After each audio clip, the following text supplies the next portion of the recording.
Ladies and gentlemen, boys and girls, hello, welcome. It's an extra. It's not really an epilogue, it's just a funky little extra. By now you've probably finished watching the Let's Play. And this is a little extra video I'm going to bolt on after the end. As we know, Fathis in the end gave in to his own hubris, and he chose the hidden option. He chose a sleight of hand to try and defy fate and the gods and all of them and have his own way. And that's why he struck down Dagotha with the ebony arrows of slaying and preserved the heart for his own ends. However, what if he hadn't done that? What if Fathis hadn't done the stupid thing, ultimately, and had decided to actually, do what he was supposed to, basically. Do as Azura said. Destroy the heart, and, make sure all of the prophecies, etc., proceed according entirely to plan. Well, let's find out. Here's your bonus extra, everybody. We're going to complete the game the correct way this time. So, first things first, we need to get past Dagotha, don't we? Hello. Yep, that's hello. I think, don't we have to hit it with Sunder once? And then we hit it with Keening? What are you doing? What are you doing? Fool! Stop! This is the end. The bitter.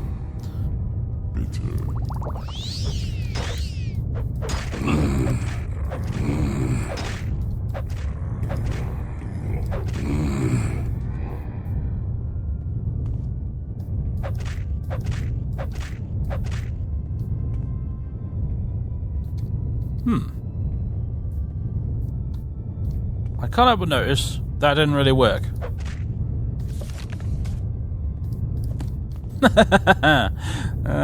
Okay. Yeah, that's grand. No, I think we might be okay. I think I just need to... There we go, yeah. You have to run back across the bridge. It's a little confusing.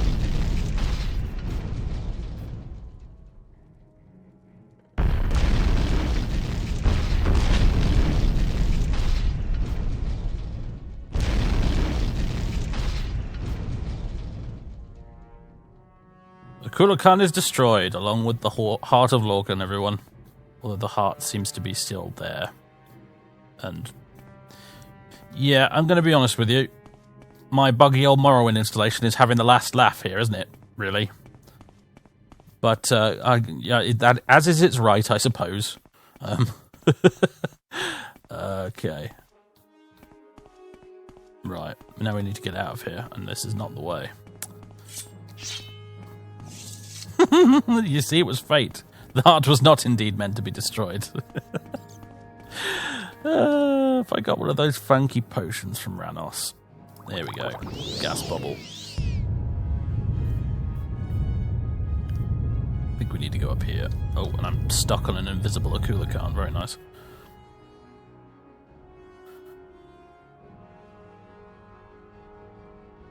See, I'm glad I did it. I decided to end the Let's Play a unique way rather than doing it the proper way, because otherwise this would have happened and it would have been just... oh, God, so anticlimactic. Funny thing is, I still can't figure out how to get out of here. Because I don't think we're supposed to leave the way we came in. We're supposed to go a different way. If memory serves.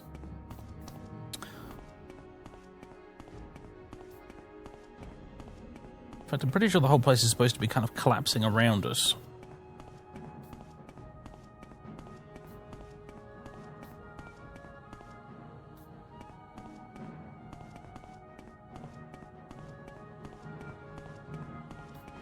Maybe I'm wrong, though, actually.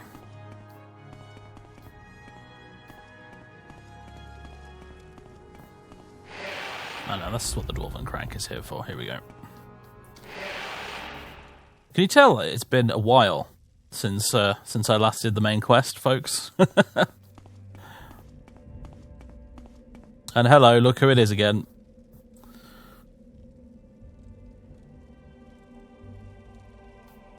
The journal's been updated. Ah, and yes, a cutscene is also supposed to play there. I'll edit it in right now. You no longer bear the burden of prophecy. You have achieved your destiny. You are free. The doomed Duima's folly, Lord Dagoth's temptation, the tribunal's seduction, the god's heart freed, the prophecy fulfilled. All fate sealed and sins redeemed. If you have pity, mourn the lost, but let the weeping cease. The blight is gone, and the sun's golden honey gilds the land. Hail, Savior, Hortator, and Nerevarine. Your people look to you for protection. Monster and villains, great and small, still threaten the people of Vardenfell. Enemies and evils abound, yet indomitable will might rid Morrowind of all its ills. For you, our thanks and blessing, our gift and token given. Come, take this thing from the hand of God. There we go, guys. Did you enjoy the cutscene? Very good. I just like the cavern and the incarnate one, it didn't work. Hi, Azura. I'm not sure you're meant to be here anymore. Oh, wait, no, I'm supposed to take the Ring of Azura. There we go. Night Eye, 20 points on self. Restore fatigue, 3 points on self. She goes. We take the ring. And we, And then that's it. And then you leave. You bugger off.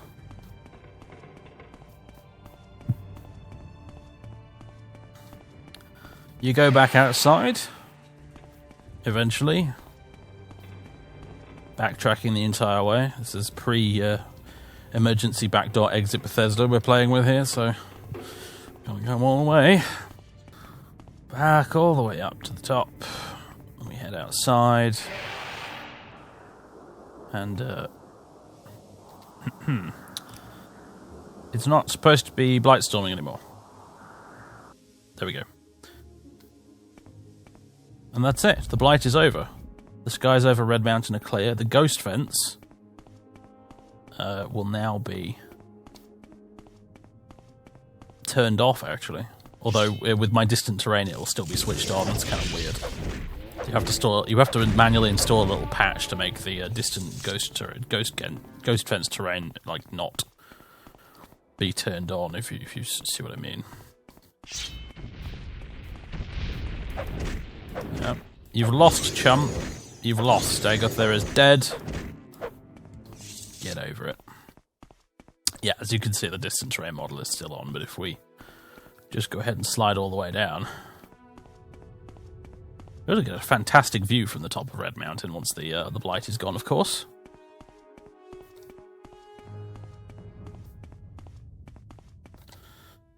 Oh, yeah, here we go. We get closer, and as you can see, the ghost fence is no longer doing a thing. The force field is gone. For the Heart of Lorcan is destroyed. Vivec has lost his divine powers. He is no longer a god. And obviously, therefore, just die. Just die, God. And therefore, the ghost fence is no longer being powered. Not that it actually is required anymore anyway, so there you go.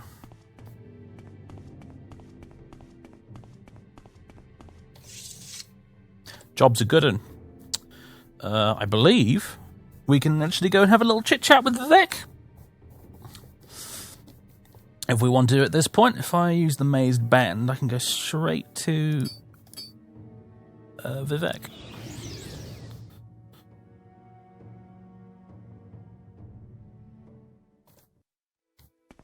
There we go. Hello.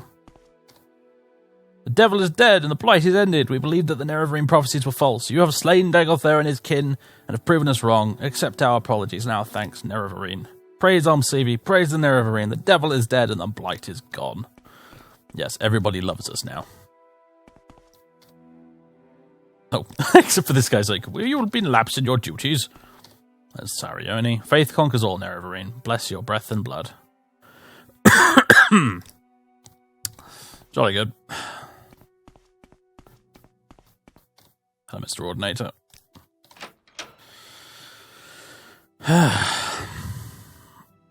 It's all a little anticlimactic, I'm sure you'll agree. I mean, nice ending cutscene at least, but yeah, it's all a bit sort of like you get pooped back out into the world. Well, you don't even get pooped back out into the world, do you? You have to backtrack through the whole dungeon you just went through and then climb back out again, and the whole world's like, oh, yay, thanks, Nerevarine. And then it all carries on as normal. There's something to be said, I have to be honest with you, right? There's something to be said for, like, the way Obsidian chose to handle New Vegas by just giving it a definitive end. Like, you finish the main quest. The game is done. Roll credits. Thanks for playing. And I actually prefer that way of doing things, and it's why with this Let's Play and with the Claudius Skyrim one as well, in fact, I chose to end both of them with the finishing of the main quest for the same reason. Hello, Vivec. The blight is gone and we have survived. Now we must dedicate ourselves to rebuild. Oh, I forgot he has this really low quality voice acting. You must dedicate yourself to your responsibilities as protector of Morrowind. Protector of Morrowind. Yes, this sounds like such a big deal, but really it's just the same speech that Arngeir gives you after you finish Skyrim's main quest. Oh, well, you know, the choice is yours. What do you want to do? There's lots of monsters out there still to kill and stuff. You've got to protect the people of Morrowind by running around and doing all their minor side quests. We have lost our divine powers, but not altogether. Some token of the people's faith remains, and we shall dedicate it to rebuilding the temple. Now that Dagordur is gone, we can turn our energies to the more humble needs of the people. It is good, honest work, and I believe there is redemption in it. Yep. I can't help but like Vivec. I have to be honest. I can't help but like him. He seems to be... Well, he's the only member of the Tribunal you actually meet. Well, the only living god in the game you actually meet, really. If you would broaden it to include Dagordur, that seems to have any real redeemable qualities. I mean, Dagordur is a tragic figure, of course, but he's also a monster. He's become a twisted, lunatic monster that just has to be destroyed. But Vivec, on the other hand, he's kind of like, you know... He's a much more reasonable fellow, really. Of course, he just disappears after the end of the game. In canon, anyway. I think he gets lost in oblivion somewhere, and I think he's just basically... He's probably never, ever going to resurface ever again in Elder Scrolls canon. But, yeah. Because then, of course, what happens is this whole thing with, like, oh, you know, he loses his powers, so eventually the moon... He disappears, and then the moon outside the Ministry of Truth, it crashes into Vivec and blows up Vivec, and then that causes Red Mountain to erupt and absolutely total Morrowind, and then the Argonians invade, and basically everything you loved and spent hundreds of hours exploring and saving, you know, with the end of the main quest in this game is all that you hold dear, player, is completely and utterly destroyed after the end of this game. The Red Year happens, and yes, rip Morrowind. Yeah, thanks for that, Bethesda. But, you know, whatever. It's been such a long time since those books came out, and yet I am still salty about it. I feel slightly ashamed to admit it, but there it is.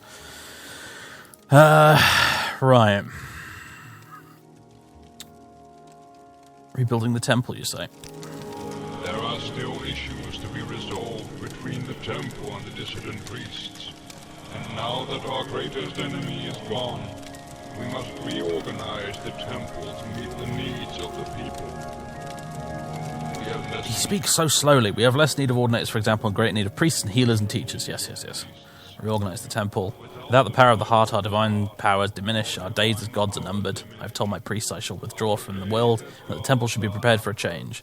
We may be honoured no longer as gods, but as saints and heroes, and the temple will return to the faith of our forefathers, the worship of our ancestors, and the three good Daedra, Azura, Mephala, and Boethia. The missions The missions and traditions of the temple must continue without its living gods. And yeah, that's something that gets touched on, obviously, in Skyrim. When you go through the Dragonborn DLC, it goes through how, like, the temple, the tribunal has been replaced with the reclamations, i.e. Azura, Mephala, and Boethia. Divine powers. Almalexia, Sothasil, and I gained our divine powers from the Heart of Lorcan, and now we no longer have access to the heart, so we must lose our divinity. I've always worn my divinity lightly. Fundamentally, I am not at all a serious person, and I will not miss it. I've tried to do what was necessary. I'm afraid I've done some harm. I assure you, I will be quite content to be a mere mortal again, dedicated to my own amusements. Almalexia. We don't communicate. Without the heart... Yes, now we can finally explain to him what we've done in Tribunal. She takes her divinity very seriously, and the loss weighs heavily on her. She tends to brood, blah, blah, blah. I found Sothasil dead and killed Almalexia. And I think that is very sad. I presume Almalexia killed Sothasil. I thought she might harm me. And I presume she tried to kill you, Nerevarine. It is all very sad, but death comes to all mortals. And we are all mortal now. In time, death will come to me, Nerevarine, perhaps even at your hands. It is futile to deny one's fate, but nonetheless, I'm afraid I find it all very, very sad that it should end this way. Something that began in such glory and noble promise.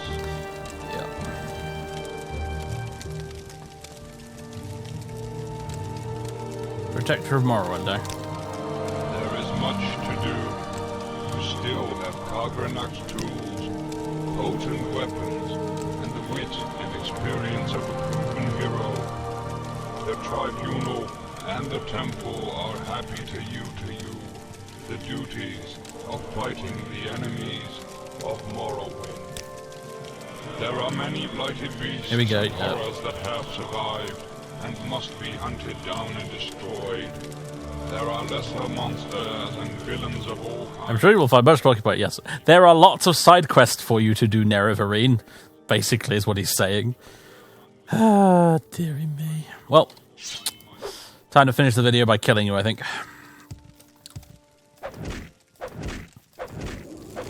And as you can see, he's a tough bloody cookie. Yeah. I don't know if I'm actually going to be able to kill him, to be honest with you. I'll give it a good try, but I'm not wedded to the concept. I have to confess, I've never, every time I've done the main quest in Morrowind, I've never found it in my heart to actually kill Vivec in the end. He's done a lot of bad in his life, but he's also done a lot of good. And I think stripping from him his divinity and just letting him live his life as a mortal just seems like... I, as Nerevarine, sit there and just think, why should I kill him? Perhaps there's some good he might yet do. You know? Perhaps there's something he might yet contribute to the universe before he goes.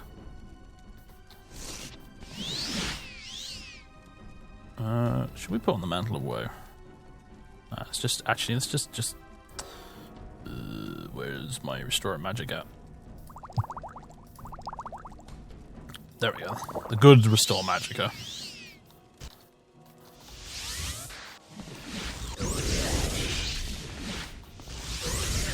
Does he not have a reflect effect? I'm amazed. I mean, he must have, it just isn't firing very often.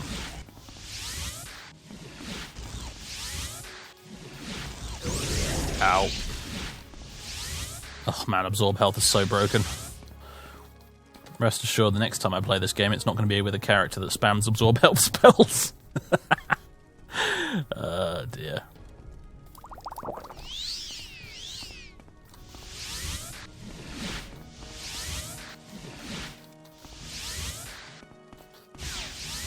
Oh, dearie me. Should we strike him down with True Flame? Seems appropriate at least, although problem is, can I stay alive long enough to do that? Oh my god, he's making werewolf noises. That is so dumb. There we go. With this character's death, a third of the prophecy is severed. Restore a saved game to restore the Weave of Fate or persist in the doomed world you've created. Well, actually, game, And there you go. He has the unique Dwemer artifact, which is the inert, unusable version of Wraithguard that you can get off him if you kill him, and you can take that to Yagram, and he'll restore it for you. Interesting, though, that it doesn't get removed from his inventory after he gives you Wraithguard properly. It's still there. Odd. But there it is. Right. There you go. That's something I don't do very often. Kill Vivec, unless I'm playing a silly, just run around and be an idiot playthrough, which, occasionally does happen. But there it is, folks. We re-emerge out of the Palace of Vivec to a lovely sunrise or sunset. It's the sunset. And there we go, ladies and gents. Let's just take a minute, shall we? So, folks, there it is. Let's Play Morrowind is completed. I sincerely hope you all enjoyed it very much over the years. I understand that for a lot of you, this is going to be pretty weird. About as weird as it is for me, because a lot of you have, you've been watching this Let's Play for, 6 years now. We've all been through a lot in the last 6 years. And this thing has been a constant in my life, and many of yours as well, all the way through it. So it's going to be a bit odd, really, moving forward with not this going on. But I'm very pleased with the way it's all gone. I'm very proud of this Let's Play. I truly, truly am. And I can confidently say I enjoyed it all the way through.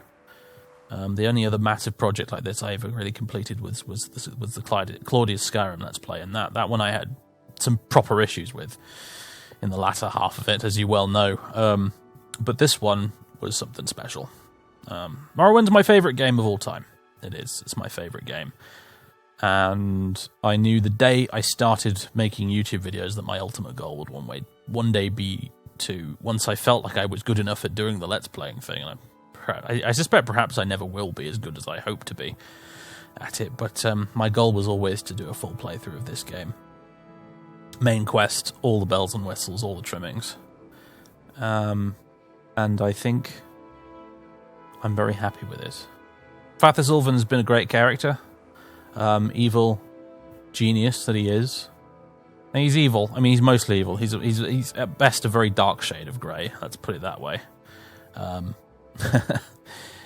He did evolve a bit as a character. He didn't have a kind of heel face, a dramatic heel face like someone like Claudius perhaps did.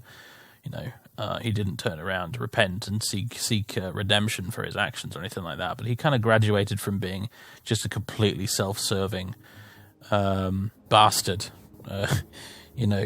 motivated purely by revenge and absolutely nothing else. And eventually, by the end, he kind of mellowed out into a character that, I think revenge means very little to him now at the end of all of this. And he's kind of taken it upon himself to do right by the people of Morrowind, for they have done right by him ever since he climbed off that boat in Seydanine and was given a second chance at a life. Morrowind has done right by him, and I think he wants to do right by it. I think he genuinely, especially when it comes to the Ashlanders, I think he genuinely wanted to see a few historical wrongs righted. And I think he wanted to see them prosper, and I think he wants Morrowind to prosper as well. He wants the Empire out of Morrowind, but he wants to rule over Morrowind itself as probably benevolently as possible. I mean, he's still a ruthless bastard, but, And he's engineered everything to make that happen, ultimately. He's made himself Auditor of the Three Houses. He's Archmagister of House Telvanni, which at this point is by far the most powerful house in Morrowind. When it came to being named Auditor, he'd basically ensured by that point that there was no other reasonable alternative. And at this point, right up at the point at the end of the final video of the Let's Play, the final proper video of the Let's Play, when, he stands there, Kagranak's tools in hand and looks at the heart. What will he do with the heart? I don't know for sure. I assume he will, probably eventually try to claim the same divinity that the tribunal had. Weave it into a whole new religious narrative, perhaps. make up some mumbo-jumbo about how the Tribunal gave their life force to him in order for him to defeat Dagothr, and they were destroyed in the attempt, but they live on in him, or something like that. I don't know what he'd do exactly, but I think he would definitely use the Heart's power for himself as soon as he could figure out exactly how to do it. Although, of course, Dagothr remains a cautionary tale of how best to use the Heart and how not to use the Heart's power as well, of course. But I think he would try and do what the Tribunal did. I think mostly what motivates him to do that instead of just destroy the Heart, because destroying the Heart is another very sensible option, really. He could quite happily destroyed the Heart, I suppose, really, and then gone back as a mortal down the mountain, and still have had a reasonable claim to rule Morrowind, you know, because at this point, who stands against him? What? You've got House Induril and House Drez, and you've got King Helseth. And that's it, really, you know. He's Hortator of Telvanni, Redoran, and Hlaalu. He's the Nerevarine. He's the saviour of Morrowind. Who's realistically going to stand against him? Helseth's already tried to kill him once, and failed miserably. Who would even try at that point, you know? This is a man who's killed 3 gods, if we include Vivec at the end here, I suppose, and I think Fathis probably would kill Vivec, if he did come down from the mountain after destroying the Heart. But ultimately he didn't, and the reason he didn't was because he felt, as the Tribunal did back in the First Era, as they allegedly did anyway, he felt that Morrowind deserved to live free from the meddling influence of the Daedra. Azura can seem quite benign, but she really isn't. She's quite capricious and fickle, and she holds a grudge, that's for damn sure. And I think, just the less said about Boethia and Mephala, the better, frankly, as well. I mean, Jesus Christ. Those are some nasty gods. They are not nice people at all. And I think Fathis would. There's a dichotomy there of his selfishness in wanting that divine power for himself, and also justifying it, and also I think genuinely believing that it would be best for the people of Morrowind if they were no longer if they were not submitted back under the will of those 3 Daedric princes once again, because I don't think he sees that as much of an improvement at all. I think he believes very much in the self-determination of mortals. As far as he's concerned, he would happily climb to the tallest mountain in the middle of a thunderstorm and declare all the gods are bastards. Because I think that's the way he sees it. Yeah. Well, I don't know if there's much else to say. Other than, yeah, he was a fun character to play. Very fun character to play. Loosely based on an old Telvanni Archmagister character I played a very long time ago. So a lot of my Let's Play characters end up being that. Claudius was the same, actually. Claudius was essentially a redo of an Imperial character I played a very, very, very long time ago when I think Skyrim first came out. And Fathers is, a take on a previous character I'd done before, because that's kind of how I tend to roll a lot of the time with these Let's Plays. I tend to go for a character that I've played in some vague sense before, so I know it's going to be good. I know it's going to be fun. Not always the case, though, actually, mind you. I mean, Arthur in Oblivion, I'd played Thieves before in Oblivion, but I hadn't played a pacifist thief before in Oblivion. And Arthur wasn't strictly speaking a pacifist, but he tried to avoid combat as much as humanly possible, which is something I'd never done in Oblivion before. But anyway, question is, what's next, right? What's next? What do we do now? Now this mad era has ended. Well, as I've said before, I do intend to play Morrowind again on the channel. Absolutely. New Morrowind Let's Play. Don't know exactly what it's going to be like. I think I have a pretty, like 95% sure idea of exactly the character I want to play. Rest assured, it's going to be very bloody different from Fathis. But I think I know what character I want to play the next time I play Morrowind. What I don't know is what I'm going to do with that character exactly, because I don't know whether I want to tackle the main quest again, or whether I want to do something entirely different. Which is a whole big decision in itself, because, I mean, sometimes it's nice to sort of be like, okay, yeah, no, we did the main quest with Fathis, let's explore some other character's story. But at the same time, the thing about the main quest in Morrowind is it gives everything a very nice structure. It gives you a firm point at which you can say, right, the arc is completed, the game is done, we can call it a day, we can roll the credits and move on. Whereas I think if you play with a character that's not doing any kind of main quest, it's difficult to figure it out. The only time I've really done it, I think, has been with... Idris's Let's Play, in Oblivion was tragically cancelled because the save game went all weird and stuff. Claudius, we finished with the main quest. I think Arthur in Oblivion is the only attempt I've made at doing something that was like totally unrelated to the main quest, and I struggled for quite a long time to figure out how I was going to end that Let's Play until I stumbled across the Imperial Crown Jewels, and I thought, right, well, that's the heist of the century. That is, that'll be how I finish the Let's Play. He'll nick the Crown Jewels. Spoilers, I guess, if you haven't watched that Let's Play, but he'll nick the Crown Jewels and sail off across the Imperial border and out of Cyrodiil, and that'll be the end of that tale. So a lot to think about in that respect. And yeah, I'm also thinking I'm going to do a Skyrim Let's Play. I think that's the other thing I'm going to do. I'm going to do a Skyrim Let's Play. For a long time, I didn't want to do another Skyrim Let's Play for a whole bunch of reasons. One, because I was very, very burnt out on the game. Two, because I was not in a very good headspace, mental health-wise. And I had some mental health issues tied to that bloody game because complicated reasons, basically. But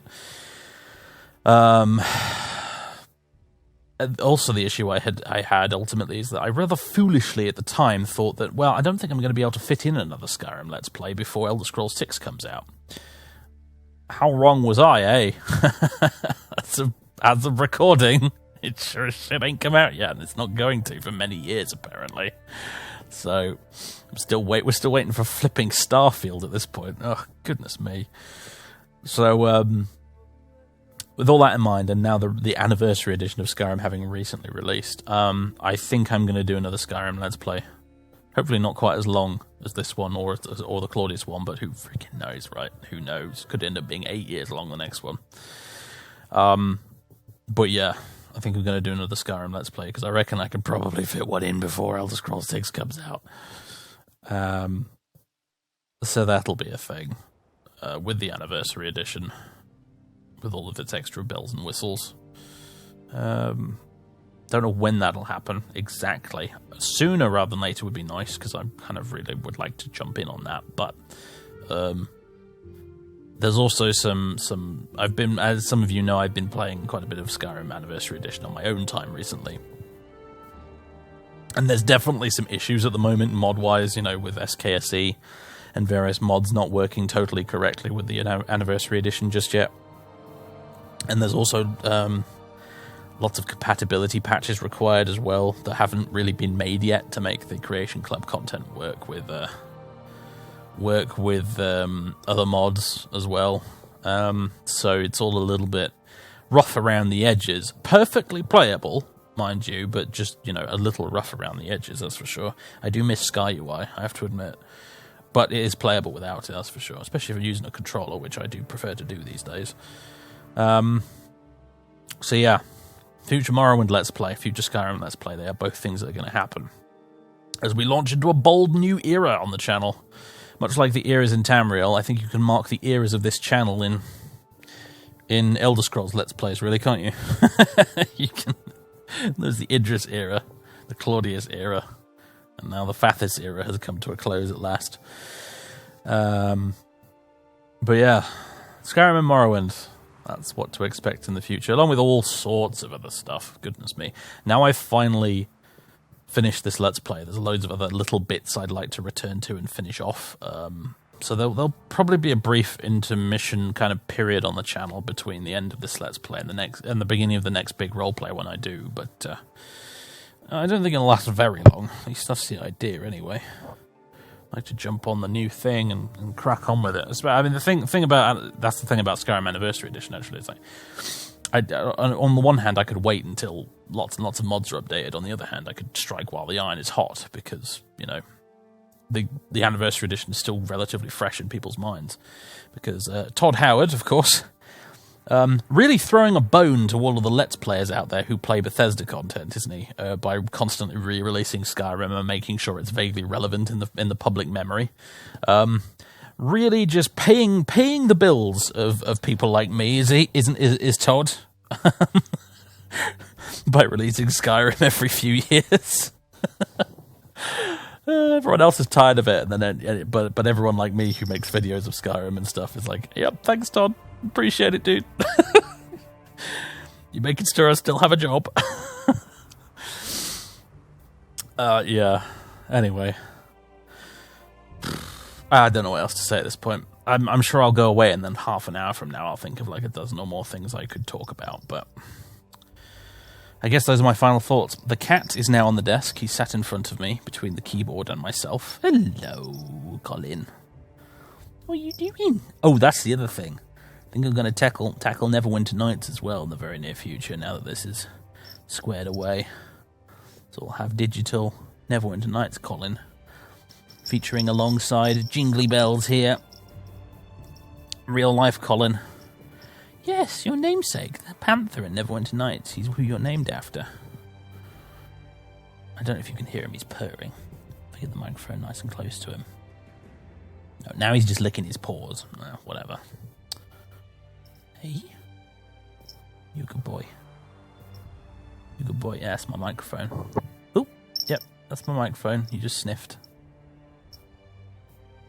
Yeah, good lad. Yeah, I know, I finished Morrowind.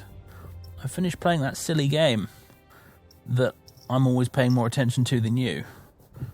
Oh, no, please don't walk over there. You'll wreck everything. I'm sorry. Just go that way. Thank you. Nearly walked across my desk and knocked half a dozen things off it. Yeah, you're a good boy. You're a good boy. He's back in his bed now. Okay. Right. A brief cat intermission over. Ladies and gents. I forgot we had the vanity camera stuck on. Whee! Father's doing graceful pirouettes in the moonlight. Whee!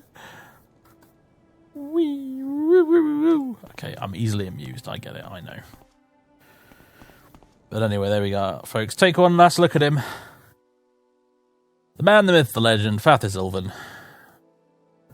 Ladies and gentlemen, boys and girls, my name has been SorcererDave. This has been the Elder Scrolls 3 Morrowind. I hope you've enjoyed it. Give us a like. Give us a subscribe if for some maddening reason you haven't already at the end of a Let's Play that's lasted 6 years. And I will catch you in whatever video I happen to find you in next, folks. Toodaloo.